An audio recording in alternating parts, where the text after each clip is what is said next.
Seja bem-vindo ao canal Informação Cristã. Antes de continuar, deixe um like e inscreva-se no canal para continuar recebendo novos vídeos. Muito obrigado e que Deus te abençoe. Para o apóstolo Paulo, tentar se justificar pela lei é a mesma coisa de estar no mundo, estar debaixo da lei e viver na carne. É a mesma coisa. Essas coisas, carne, mundo e lei, pertencem ao mesmo universo.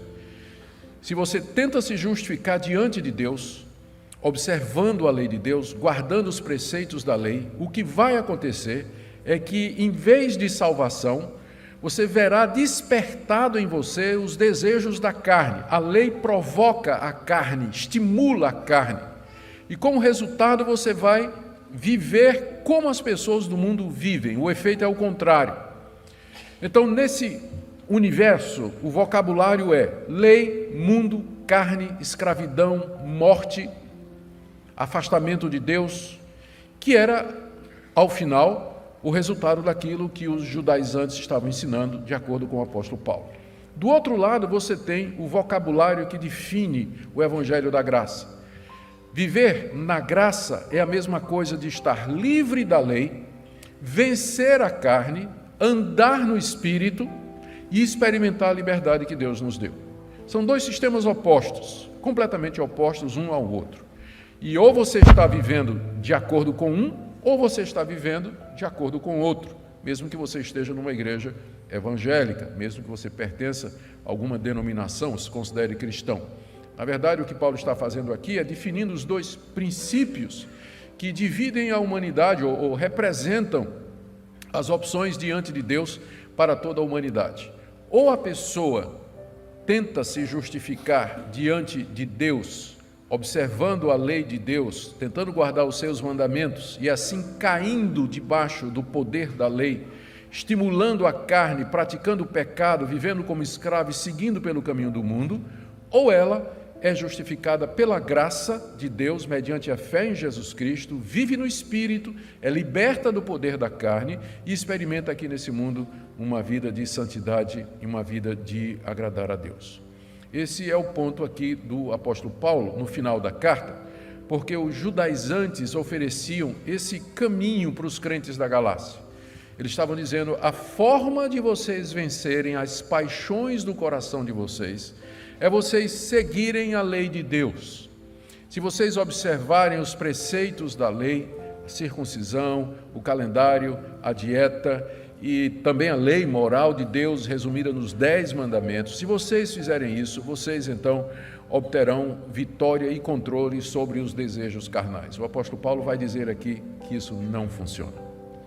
E que só tem uma maneira de você vencer as paixões da sua carne, os desejos pecaminosos que brotam no seu coração, que é o que Paulo vai chamar de vida no Espírito, que está ligada à crucificação de Jesus e à sua ressurreição de entre os mortos. Eu creio que é a falta de entendimento a respeito desse caminho que tem feito com que muitos cristãos eles não consigam, aqui nesse mundo, experimentar uma vitória significativa sobre suas paixões. Eles sabem que estão errados, eles reconhecem o erro, reconhecem o pecado, tentam com todas as suas forças subjugar os seus desejos, apenas para se verem derrotados no dia seguinte ou 2 dias depois de terem feito propósitos, tomado resoluções e por aí vai. Enquanto nós não aprendermos o caminho do Espírito, nós não reconheceremos ou experimentaremos alguma vitória significativa sobre a carne, sobre as paixões do nosso coração. Nossa vida vai ser caracterizada pelo peca, confessa, peca, confessa, peca, confessa, cai, levanta, que é evidente não é o padrão cristão que a Bíblia apresenta. A Bíblia apresenta um padrão de vitória consistente sobre o pecado. Não perfeição, mas uma vida onde o pecado é acidental e não nos define. Eu não posso ser conhecido por ser linguarudo, imoral, impuro, desonesto, uma pessoa temperamental que explode, que não tem domínio próprio, que vivo me embriagando, vivo falando mal dos outros. É evidente que não. A Bíblia fala de uma nova vida, fala de uma transformação, de um novo andar, no qual as virtudes cristãs são exibidas e onde aquilo que caracteriza a vida sem Deus é mortificado.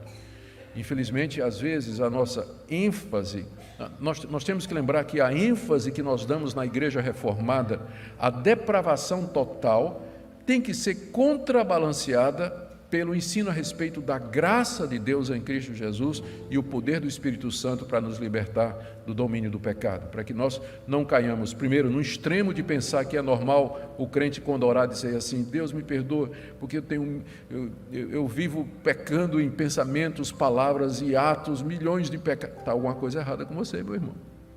Como assim que você o tempo todo está pecando por pensamento, palavras e obras? Onde é que isso é o padrão normal na Escritura? Ao contrário, a Bíblia nos ensina uma vida de vitória. É uma vida de vitória. Então, por um lado, a gente tem que evitar, por causa da ênfase na depravação total, a ideia de que o cristão ele vive oprimido, derrotado o tempo todo pelo pecado. E, por outro lado, também evitar o triunfalismo do perfeccionismo, da teologia da glória, uma teologia que ainda persiste no meio evangélico, que ensina que nós podemos chegar a um grau de perfeição absoluto aqui nesse mundo. Não é? A verdade é que a Bíblia ensina a vitória sobre o pecado como sendo o padrão para o cristão, embora essa vitória não é completa e ela não é constante. Infelizmente, aqui e acolá, alguma coisa acontece. Eu ilustro isso sempre com uma experiência que a Minka e eu tivemos quando moramos na África do Sul, e nós fizemos uma viagem saindo lá da cidade de Potchefstroom, no centro da África do Sul, para a cidade do Cabo, que fica no extremo sul do continente. E foi um passeio que nós fizemos de férias, fomos de carro, havia um casal de sul-africanos conosco também, viajando juntos. A viagem foi 5.000 quilômetros no total, somando a quilometragem, e muitos dias abençoados. E quando nós voltamos, eu me lembro que um aluno, um colega de seminário, que estava fazendo mestrado, o colega me perguntou sobre a viagem, estava interessado e perguntou se nós tivemos algum problema com o carro durante aquela viagem. Eu disse: nós tivemos um pneu furado. Mas o que é um pneu furado em 5.000 quilômetros? Agora, se o pneu furasse a cada 100 metros, alguma coisa estaria errada, não? Então, não estou dizendo que o seu pneu não vai furar. Meu problema é que ele está furando a cada 100 metros. Esse é o problema. A vida cristã que nos é apresentada na Bíblia é uma vida de vitória.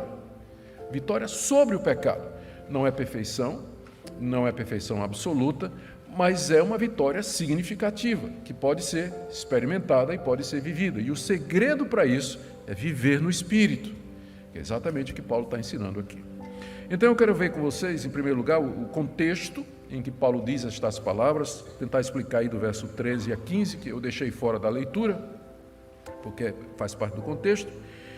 Depois, Paulo apresenta o caminho da vitória, que é viver no Espírito Santo, versos 16, 17 e 18. E, para deixar claro o que é que ele está falando, ele descreve o que é viver na carne, debaixo da lei, que vai chamar de obras da carne, do verso 19 a 21, e o que é viver no Espírito e o resultado, que ele vai chamar do fruto do Espírito, de 22 a 24. E ele termina com duas exortações, versos 25 e 26, para que nós vivamos ou apliquemos, que coloquemos em prática isso que a palavra de Deus nos ensina.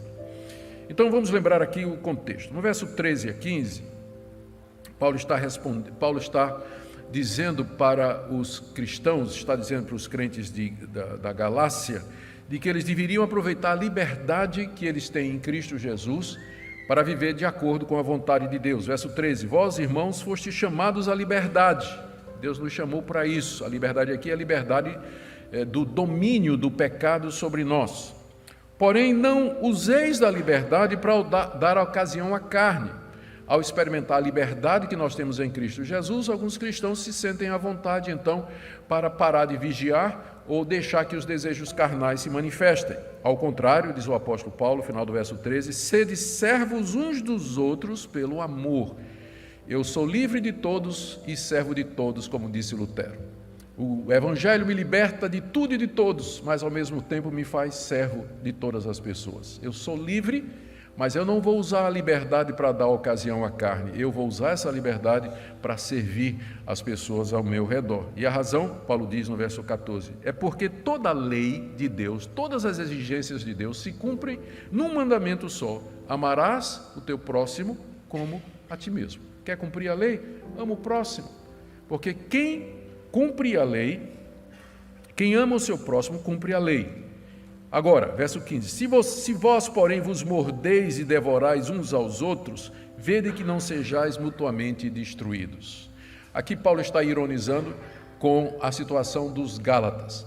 O sistema legalista de mérito, a teologia do mérito, de que você se justifica diante de Deus pelo que você faz, pelo que você merece, pelo seu esforço, ela provoca esse tipo de coisa, ela provoca comparação, concorrência e inveja, levando a isso que Paulo chama de morder um ao outro, devorar um ao outro e ser mutuamente destruído. No sistema da graça, onde você sabe que foi salvo pela misericórdia de Deus, você serve a seu irmão. No sistema do mérito, é um devorando o outro, porque o que vale é o mérito, é o valor, é a conquista, é o sucesso. Então a ironia de Paulo aqui: vocês estão querendo se justificar diante de Deus ou se santificar pela lei, cuidado aí para vocês não se devorarem, né? Ficarem se mordendo, se destruindo mutuamente.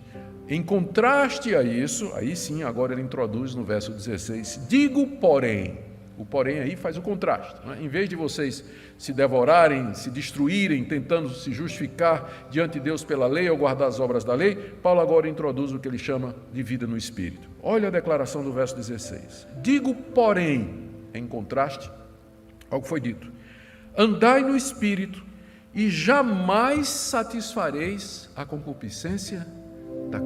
Obrigado por ter assistido um vídeo do nosso canal Informação Cristã. Esperamos que ele tenha edificado a sua vida e também da sua família.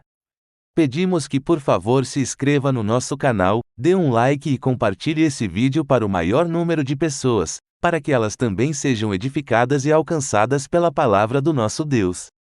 Que Deus te abençoe e até o próximo vídeo.